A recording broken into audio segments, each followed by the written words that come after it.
Hello children, Happy New Year again. So today this is the first episode of this new year. Today I am going to read you 3 stories in this one episode. So it's time for 3 in 1.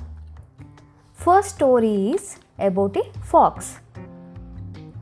Once a fox found the body of an elephant lying across a forest footpath. The fox thought to himself, "My long time wish to taste elephant meat is going to be over today." He hungrily got ready to eat the elephant but could not bite the tough skin of the elephant. At that moment, he saw a lion coming that way. He ran to the lion and said, "Hey, king of the forest, I want to taste elephant meat.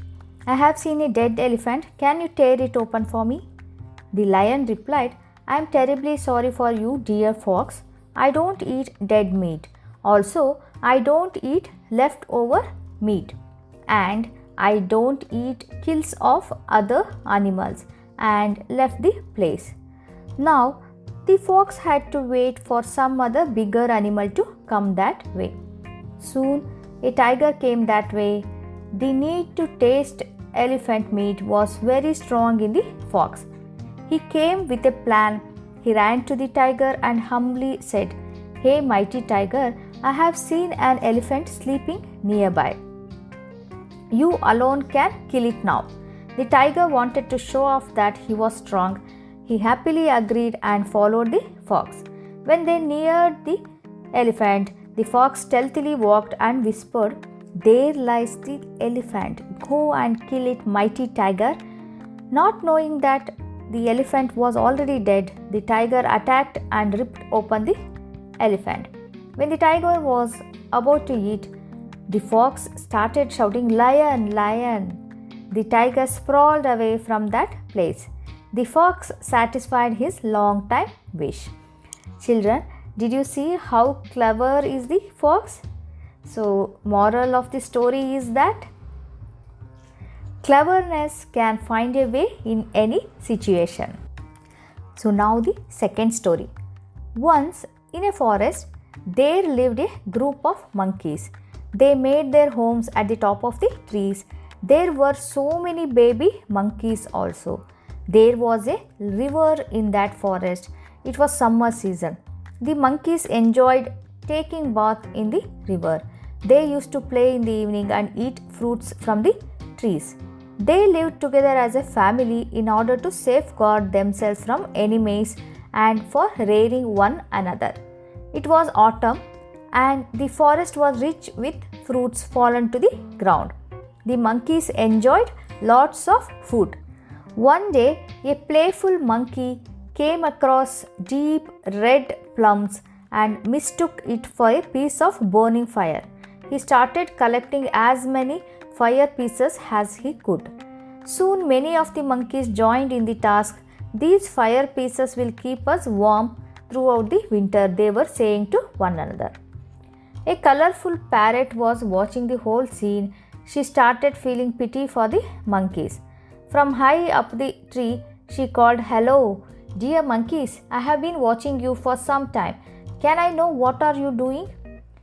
"We are collecting fire pieces to keep us warm throughout the winter," answered the monkey chief.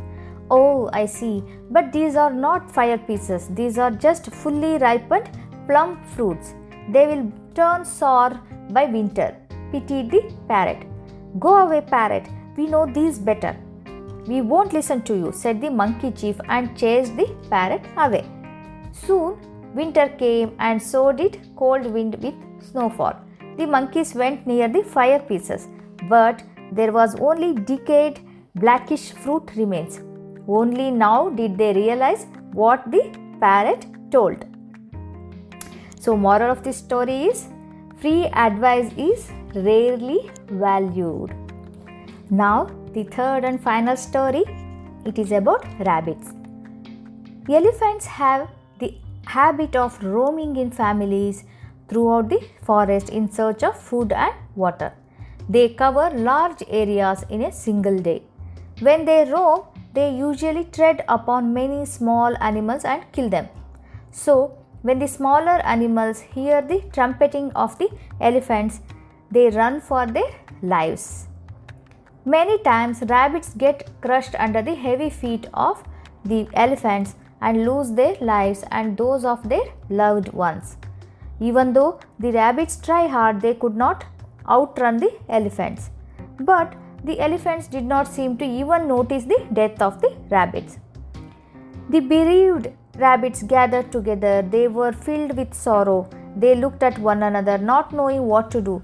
There was one smart rabbit in the herd. He opened up. Friends, if we do not think of a way to divert the elephants, we are sure to die one day or the other. What shall we do? Asked the other rabbits in a single voice. Let me talk with the elephant chief and see what could be done, replied the smart rabbit. He met the elephant chief and said, Oh, mighty chief, the pond near which we live belongs to the moon deity. She weeps every night after you leave. She is very upset and sad, thinking of the lives lost due to your deeds. The elephant chief replied, Is it so? Can you prove it? The rabbit took the elephant chief to the nearby pond and showed the reflection of the moon. The reflection was shimmering due to mild breeze. The elephant took it for the moon's sorrow. He promised to the rabbit, Hereafter we shall not cross this way. Live in happiness. That was the last time the elephants were seen in that area. The rabbits lived in peace and safety ever after. So, you saw how smartness can solve any problem. So children, this is end of this episode. I'll bring some more stories and read to you in the next episode. So again, very, very happy new year to you all. So please take care of yourself. I'll meet you all in next episode. Tata, bye bye.